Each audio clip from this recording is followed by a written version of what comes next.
There is a specific kind of silence that occurs when a machine finally stops after running for 100 years. It's not the silence of peace, at least not at first. It's a heavy, ringing quiet, the sound of something that has reached its absolute limit. There comes a moment in every empath's life when that exact silence takes over. Something inside them goes completely, unnervingly still. It isn't the explosive noise of anger, and it isn't the heavy fog of depression. It is simply the moment they are done. Carl Jung, through decades of observing the human psyche, realized that this wasn't a breakdown or a sign of emotional failure. He identified it as the final stage of a profound spiritual awakening. It is a moment that terrifies everyone who witnesses it, because when an empath stops caring, they don't become cruel. Cruelty is still a form of engagement. Instead, they become untouchable. They become a ghost in a room they used to inhabit with their entire soul. And that shift changes the gravity of every relationship they touch. Jung spent decades studying patients who reached this specific state of nothingness. What he found challenges everything we think we know about empathy, spirituality, and personal transformation. We usually think of empathy as a soft skill, a gentle trait, something that makes you a good person. But Jung saw it as a high-voltage current. The moment the empath stops caring isn't the end of their journey. It's the beginning of something far more powerful. It's the moment the receiver becomes the director. But before we can understand why an empath finally unplugs, we have to look at the wreckage that brings them to that edge. Jung documented a consistent, almost haunting pattern across his most sensitive patients. These weren't just people who occasionally felt things deeply. These were individuals whose entire nervous system functioned as a high-definition emotional receiver for everyone else's frequency. They didn't just walk into a room. They absorbed the psychological atmosphere like a sponge. They knew the tension before a single word was spoken. They felt the lie before it left someone's lips. Family dinners were a marathon of managing unspoken tension. Friendships were a drain because the empath was carrying both sides of every conflict, trying to bridge gaps that others didn't even care to see. Their romantic relationships, they were often the most destructive.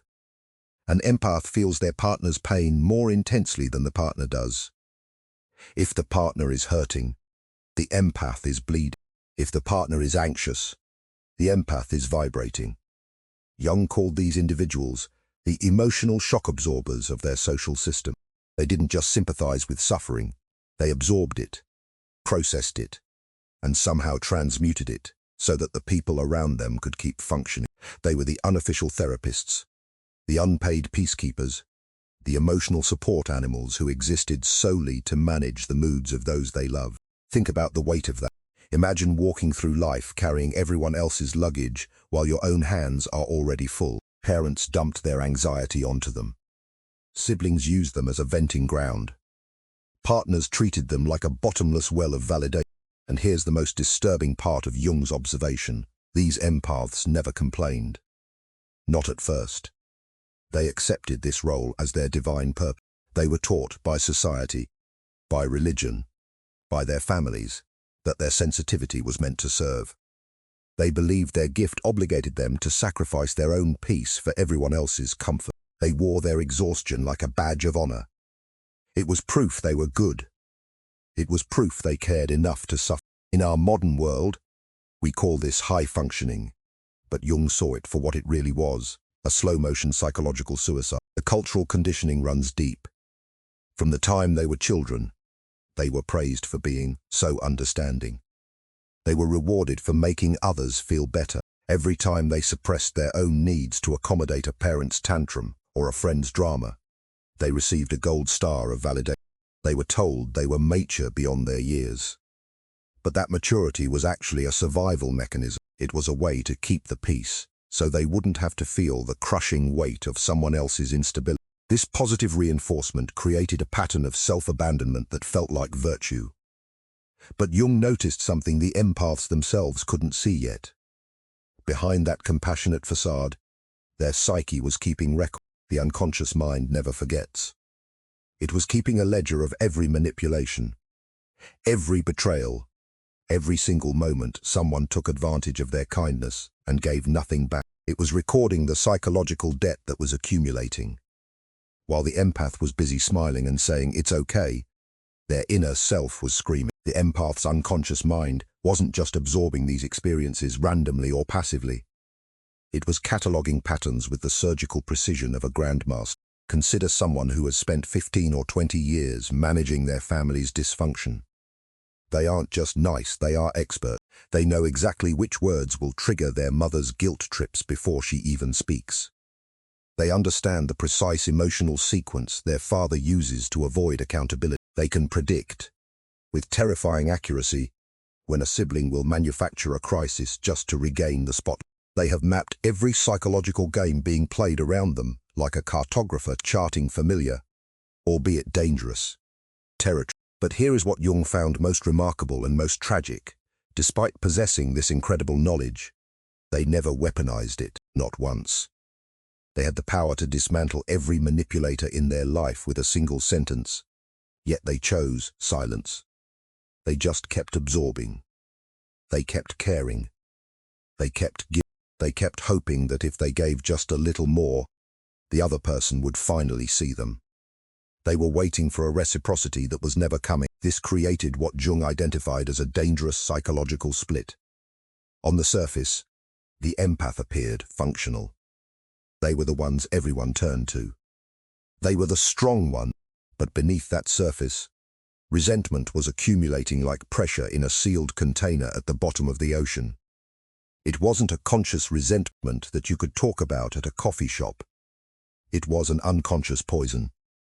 It was a slow-acting toxin that was eroding their sense of self. They were becoming a ghost in their own life, a hollow vessel for other people's identity. The breaking point, the moment the care finally stops, always comes from a profound betrayal.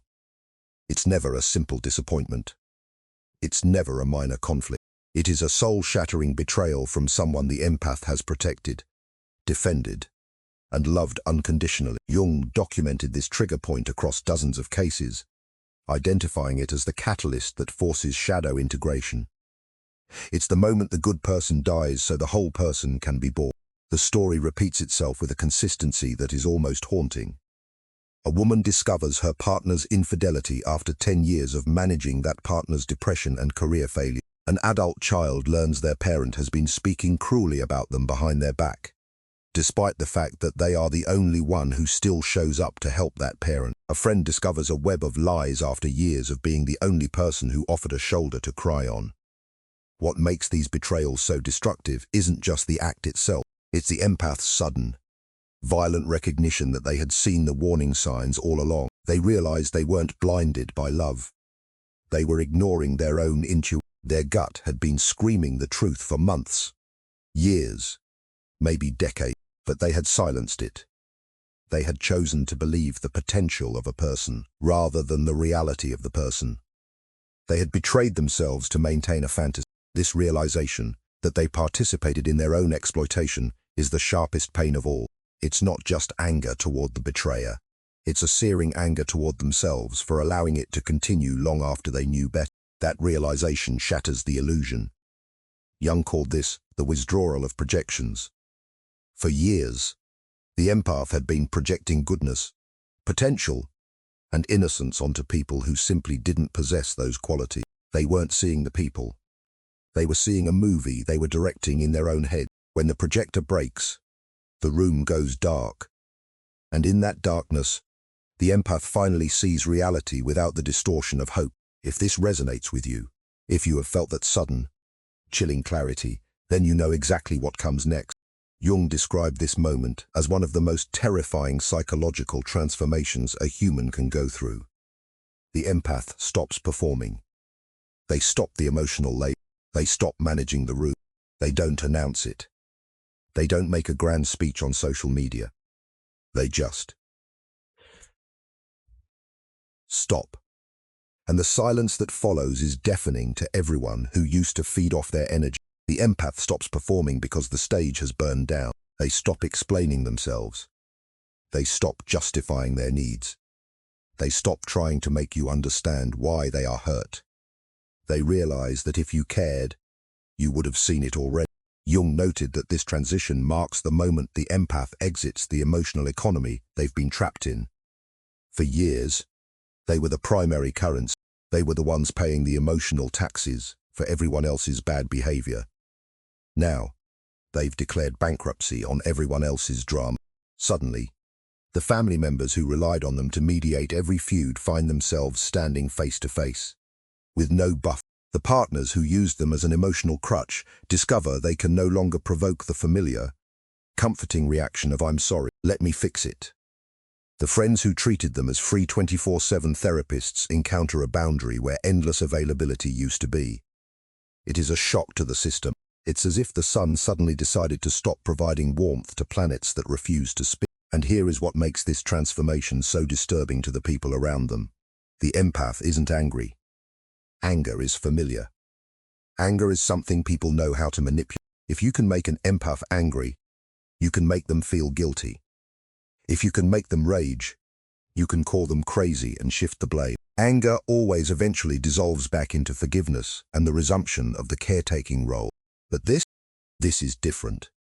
This is complete, frozen indifference. The people in their circle will try everything to get the old empath back. They will manufacture new crises. They will play the victim. They will launch guilt trips about all the things we've been through. They will use every psychological hook they have. But nothing works. The empath has unplugged from the emotional matrix. They watch these attempts with a detached, almost scientific curiosity. They see the manipulation for what it is, a predictable script. Jung identified this as the moment the shadow is finally integrated. Every empath carries a shadow self they've been taught to fear. This shadow is the part of them that is selfish, the part that says no, the part that prioritizes their own survival. Society, religion, and family systems have convinced the empath that this part of them is evil. They were told that to be good is to be selfless, but Jung understood that total selflessness is a form of self-destruction. This shadow isn't evil, it's the empath's psychological immune system. It's the part of the soul that says, "I will not be consumed." When the betrayal finally forces the empath to embrace this shadow, they don't become a bad person. They become a complete person. The selfish shadow merges with the compassionate light. This creates a version of a human being that society is not prepared for. An empath who can feel everything but chooses exactly where to direct that feeling. They see through your manipulation, but they no longer feel obligated to pretend they don't. They see your pain, but they no longer feel responsible for fixing it. This is the final stage Jung spoke of. It's not about becoming a cold-hearted machine. It's about sovereignty. The empath has spent their entire life caring for others at their own expense. Now, they are learning to care for themselves with the same fierce intensity they once gave away for free. This isn't narcissism. Narcissism is a hunger for attention. This is a hunger for peace. It is the sacred act of self-preservation. The shift in energy is immediate. Where the empath once radiated a desperate, indiscriminate warmth, a "please love me" frequency, they now emanate something grounded and impenetrable. They no longer leak emotional energy. They are selective. This selectivity looks like cruelty to those who are used to having unfettered access to the empath's soul. But to the empath, it's just air. It's finally being able to breathe without someone else's hand around their throat. This newfound selectivity manifests as boundaries that feel like walls to the exploiters, but like sanctuaries to the empath. They stop responding to manipulative text immediately. They don't feel the pull to fix a problem that isn't theirs. Phone calls from energy vampires go to voicemail and stay there. Requests that once would have triggered an automatic, guilt-ridden yes are now met with a calm, firm no. The empath stops attending the family gatherings that leave them feeling like they've been through a war zone. They walk away from friendships that were always one-sided. But here is the nuance that outside observers always miss. The empath hasn't stopped caring about these people. They've stopped caring about the relationship as it currently exists. They've stopped caring about being liked by people who never truly valued them. They've stopped caring about maintaining peace in systems that are built on their silent suffering. They finally understand the truth that Jung spent decades trying to teach. You cannot love others well until you love yourself first. Not the shallow, self-care Sunday kind of love, but the deep, marrow-deep self-respect that refuses to participate in your own destruction. In the professional world, this transformation is often shocking. The empath who used to absorb everyone's stress and manage the office drama simply stopped. They do their job excellently, with high precision, but they no longer take on the emotional labor of the department.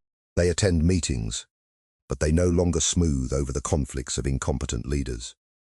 They remain pleasant, but they are no longer available for manipulation. Managers who relied on them to do the work of 3 people suddenly face a person who works their contracted hours and nothing more. The office dynamic shifts because the universal dumping ground has closed for business. In the family system, the change is even more seismic. The empath, the one who hosted every holiday, mediated every feud, and kept the family secrets, becomes unavailable for those roles. They don't make a scene. They just don't show up in the same way. The parents who treated them as a therapist are met with redirection. The siblings who exploited their generosity are met with limits. The family often reacts with rage. "You've changed," they say. "You're being so selfish," they claim. And the empath simply nods, because they have changed. They have finally stopped setting themselves on fire to keep everyone else warm. The most profound shift, however, happens in their romantic partnerships. Empaths who reach this stage either transform their relationships completely, or they walk away with a strange, quiet finality. Partners who relied on the empath's endless forgiveness suddenly face actual accountability. Behaviors that were tolerated for a decade are no longer acceptable for a single second. The empath stops explaining why they are hurt. They realize that after 10 years, if the partner doesn't know why, they never will. Some partners actually rise to the occasion. They realize they've been taking advantage of a miracle, and they choose to grow. Those relationships become something beautiful, balanced, respectful, and real. But many partners cannot adapt. They miss the version of the empath who had no boundaries. They miss the version they could control. When they try their old tactics and find them ineffective, they often leave, searching for a new empath to explore. And the awakened empath lets them go. There is no crying, no chasing, no, please stay. There is only a quiet recognition that their departure is a form of protection. Jung observed that this indifference causes a unique kind of panic in the social circle. It's not because the empath is being mean, it's because their care was the glue holding a dysfunctional system together. When the glue dries up, the system falls apart. Family structures collapse. Parasitic friendships wither. Toxic workplaces descend into the chaos they were always hiding. The people who benefited from the empath's servitude finally understand what they had. But it's too late. The empath has moved beyond caring about their realization. This isn't revenge, it's sovereignty. Jung called this state psychologically invincible. It's not that the empath can never be hurt again. They are still human. They still have heart. But they have integrated their capacity to feel with the wisdom to choose. They still sense the pain in the room. They still read the emotional atmosphere. They still perceive the unspoken truths. But these perceptions no longer control them. They are no longer a slave to their own sensitivity. They have become the director of their empathy rather than its victim. This is where the miracle happens. These awakened empaths develop a kind of psychic armor. They can identify a narcissist or a manipulator within minutes of meeting them. They recognize love bombing or future faking before the seeds can even take root. They sense inauthentic energy, and they simply don't engage. They don't try to fix the inauthentic person. They just move to a different table. Their integrated consciousness functions as an automatic early warning system. But here is the most interesting part. They don't use this power to destroy. With their level of insight, an awakened empath could be the most dangerous person in the room. They know everyone's vulnerabilities. They know exactly where the psychological buttons are. They could weaponize their insight to devastate anyone who ever hurt them. Yet, they choose not to retaliate. This restraint isn't from a place of turning the other cheek out of weakness. It comes from a place of genuine disinterest.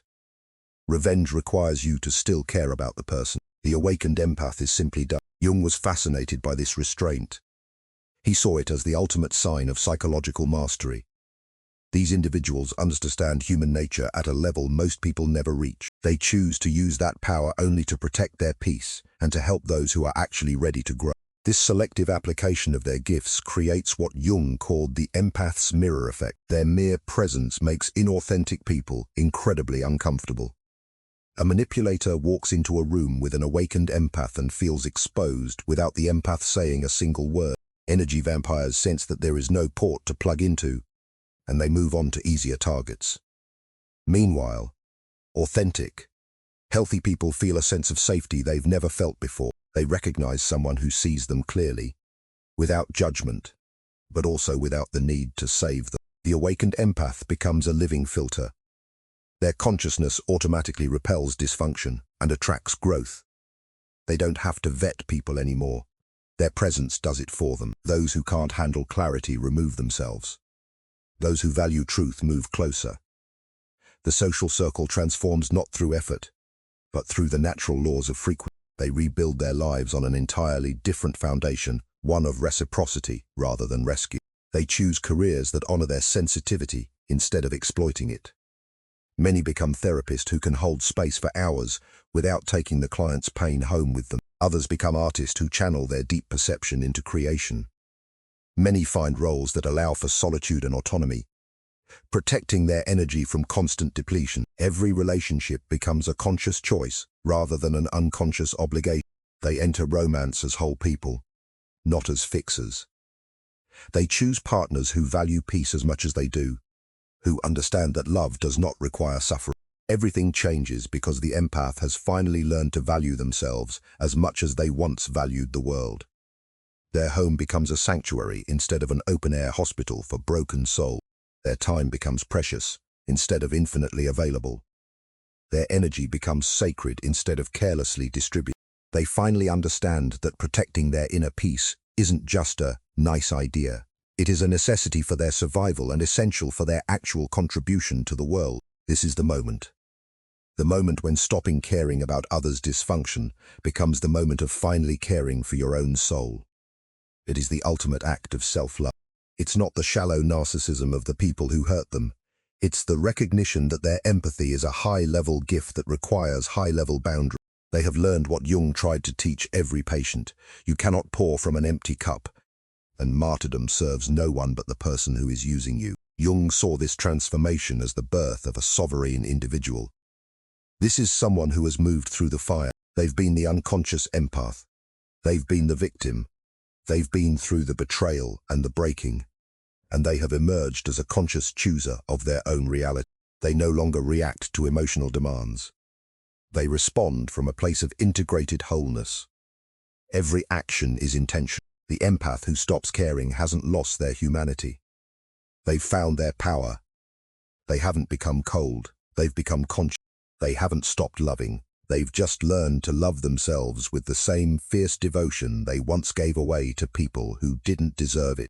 This is the highest form of psychological development. It is the final stage of spiritual awakening, because it is the stage where you finally stop trying to save the world and start being a light within the world. There is nowhere left to grow once you realize that your sensitivity is sacred. Your energy is valuable. Your peace is non-negotiable. Anyone who cannot respect those three truths simply has no place in your life. This isn't cruelty. This is clarity. The world desperately needs people who can feel deeply without losing themselves. It needs people who can love powerfully without enabling dysfunction. It needs people who can see clearly without becoming cynical. This transformation is a victory. It's a victory over the conditioning that told you your worth was based on your sacrifice. It's a victory over the systems that tried to harvest your soul for their own comfort. The moment you stop caring about maintaining peace in toxic systems is the moment you start cultivating peace in your own soul. You've rejected the false narrative that goodness requires suffering. The moment the empath stops caring isn't the end of their story. It is the beginning of their sovereignty. And that is exactly what the world needs more of.